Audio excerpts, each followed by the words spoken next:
Today we'll talk about how can you enable follow button on your Fake app. We're going to figure out this solution or know how you can do that on your app.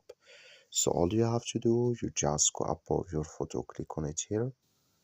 So then it's going to take you to your profile. Then all you have to do, just go above this sign, click on it. So then it's going to show for you a list like this. Then you click here on settings. So then come to this list here. Then all you have to do, just click on privacy here. So when you click here on privacy, it's going to take you to next step here. Just switch into open video. So it's going to take a time to open video here.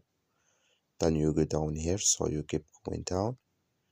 Then here it's going to show for you follow button here. Then you just click in this sign. Then like you see this color show for us, that's me follow button enable with us now. That's all you have to do. Thank you for watching. Don't forget to support us by liking and subscribe.